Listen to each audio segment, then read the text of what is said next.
Welcome to South Philadelphia, home of the Philadelphia Eagles, Phillies, 76ers, and Flyers. It is also home to the southern terminus of Philadelphia's Broad Street subway line and the infamous NRG station. This station ferries some of America's most passionate sports fans to their home games, where they will cheer for their team until that clock strikes zero. The fans here really keep the team going, even to a fault. Do not get caught wearing Cowboys gear here, or you will be in trouble. Beep, beep. Doors are closing. In 1964, a referendum in the city of Philadelphia was passed that allowed for the construction of this subway station and the stadium that it would serve for 3 decades. 7 years after the referendum, Veterans Stadium opened, a multi-sport stadium used by both the Philadelphia Eagles and the Philadelphia Phillies. Before this, the Eagles and Phillies were playing at Franklin Field and Connie Mack Stadium, respectively, but both these teams had outgrown their smaller stadiums and were in need of larger facilities. Veterans Stadium, also known as the Vet, was constructed as the remedy to this issue. The station seated about 60,000 fans, which was almost double the amount that the old baseball field held. The Vet served as the main stadium for both the Philadelphia Eagles and Phillies until 2003, when both of these teams moved to their current stadiums of Lincoln Financial Field for the Eagles and Citizens Bank Park for the Phillies, both which are a short walk from the station.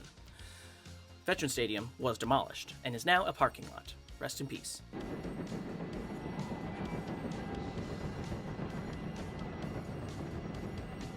South Philly has been a sports-focused area for over a century now. There is so much history that I could dive into, but I'm going to leave it there for brevity. This station opened in 1973, along with Oregon Station to the north, as an extension of Philadelphia's Broad Street line to Pattison Avenue, the original name of this terminus station. The station is right next to all of the parking lots that surround the stadiums, which isn't a very good use of land. So, there are plans to add what they are calling a world-class live, work, play, sports, and entertainment district right next to all of the stadiums. The Phillies and Comcast Spectacor are joining together to create this new mixed-use district. Phase 1 includes a new mid-sized concert venue, hotel, retail shops, and what they're calling an outdoor plaza, as well as upgrades to Xfinity Live, which is an area kind of like what I just mentioned that is already there. They expect all this new stuff to be completed in 2028, and I'm curious to what it will do to make the area better. NRG Station is about a mile away from the site of the Philadelphia Navy Yard. Fun fact, my grandfather actually lived here when he was in elementary school. The idea of extending the Broad Street line to the Navy Yard has been around for a while. However, there have been no firm plans for an extension. The Navy base closed in the 1990s, and it is now an area seeing redevelopment, with over 120 companies calling it home. The whole area is privately owned by the Philadelphia Authority for Industrial Development and is opened to the public from dawn to dusk. There are plans to continue to develop the whole Navy Yard area into a mixed-use center with thousands of apartments, hundreds of thousands of retail square footage, and even fun things like bike lanes, pedestrian-only streets, and possibly some sort of BRT bus thing. I see this as an absolute win, as this development won't really gentrify anyone, as it's not really near any low-income areas, and it will add much-needed housing stock to the Philadelphia area and the East Coast in general, which is good for keeping housing low and keeping the most affordable large city in the US still somewhat affordable in this housing crisis era. So maybe the Broad Street line will actually be extended to go down to this new development once it actually gets big, but I wouldn't hold my breath. For now, the Navy Yard shuttle that runs about every 15 minutes from NRG Station will have to suffice. Alright, let's talk about some quick facts of the station. The station building is owned by the City of Philadelphia, and the rail service is operated by SEPTA. The station is located at the very bottom of the city subway service map, as it is a terminus station.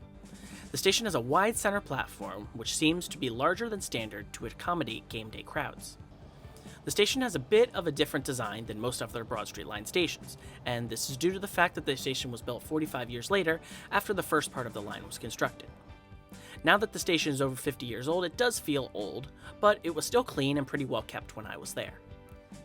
I did notice this center area with locked doors, and I looked down and saw rail tracks, and I believe it's a secondary platform. However, I've heard from people that they don't actually use it on game days, even when it would make sense for them to use it. There are 4 head houses for this station. This is the above-ground building that you enter to get into the station. 2 of these are north of Pattison Avenue, and 2 are south. The station has had more than the average amount of names throughout its history. The original name was Pattison Avenue, because that's the road that intersects with Broad Street. But in 2010, the station's naming rights were sold to AT&T, and then in 2018, they were sold to the energy company called NRG. As has already been mentioned, the main attractions near the station are the three sports parks: Citizens Bank Park, where the Phillies play baseball, Lincoln Financial Field, where the Eagles play football, and the Wells Fargo Center, where the Flyers and 76ers play hockey and basketball, respectively. There are a few other places near the station that are worth mentioning. There's a massive city park to the west, and some neighborhoods to the north, about a 10-ish minute walk. Bus 4, 17, and 68 connect with this station. None of these run particularly good except for the 4 sometimes, but they are an option to continue your trip from NRG Station. The station sits at the intersection of Pattison Avenue and Broad Street, which is a main car thoroughfare, so getting across the road here can be tricky at times, especially if the traffic lights don't line up with when you exit the station. Alright, so walking from City Hall in Center City at 5 p.m. on a weekday, it would take about 17 minutes taking the Broad Street line to get down here to NRG Station, 18 minutes by car, and 25 minutes by bike. So to get right where this station is, taking the train is your quickest option from the center of Center City. Alright, let's talk about service and fares. Average headways during the day are around every 7 minutes on the Broad Street line. In the early morning and late nights, trains run every 10 to 15 minutes, so less than during the day. On weekends, trains run every 10 minutes rather than every 7 during the day, and during the evening, same 10 to 15 minutes. The first train from NRG Station in the morning leaves at 4:51 a.m., and this is usually an express train to City Hall Station, the only normally scheduled express train from NRG Station. This NRG to City Hall train only takes 10 minutes and is now on my Philly bucket list. On event days, they often run express trains to NRG Station, but those are scheduled based on the game or event schedules and are not published on the official schedules of the Broad Street line. The last train of the day from NRG Station heading north leaves the station at 12:15 a.m., and it leaves 3 minutes later on the weekends. But if you show up later, don't fret, there is a night bus service called the Broad Street Owl that runs the same route as the train. It just runs on Broad Street, over ground, on the roads. A one-way trip on the Broad Street line will cost $1.50, and a monthly pass for all transit within the city of Philadelphia is $96 per month. According to SEPTA's fiscal year 2021 planning document, in 2018, NRG Station got 4,295 entries per weekday. The Broad Street line has a COVID recovery rate of 64% to pre-pandemic numbers as of December of 2024. So assuming each station follows the same pattern, NRG Station gets around 2,500 entries per weekday in December of 2024. These ridership numbers are a bit skewed though, because on game days, the station can see almost 20,000 riders. That's like 1/4 of the link's entire capacity. Taking the train can be a great option for anybody who lives along the Broad Street line, can take a bus to the Broad Street line, or anybody who takes a regional rail train into Center City, Philadelphia, and then transfers to the Broad Street line to South Philly. All right, let's talk about the pros and cons of NRG Station. Number one pro is that the station is there for people who don't want to or just can't drive to the game or the event.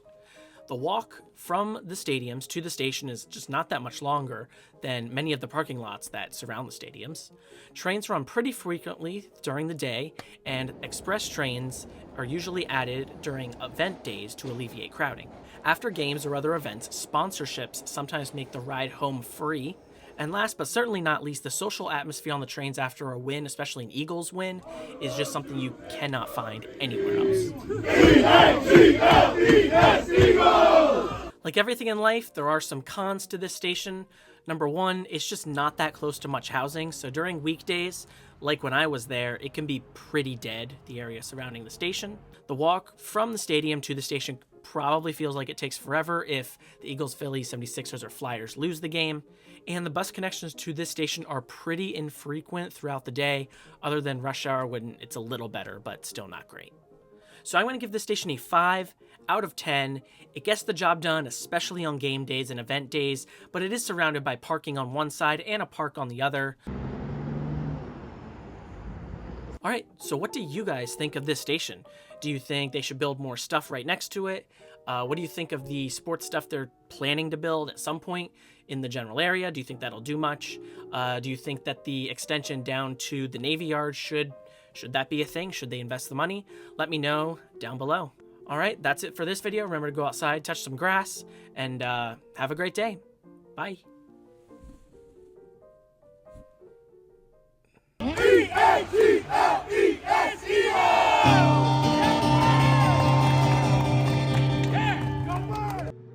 Alright, so I'm almost done editing this video, but I just wanted to shout out a few people. Thank you to the Hungry Transit Fan and Steve Getting Around Philly for some of the footage that I used in this video. Thank you for 29 Down the Line for some of the music in this video, the piano music, and I hope you guys enjoyed. Bye.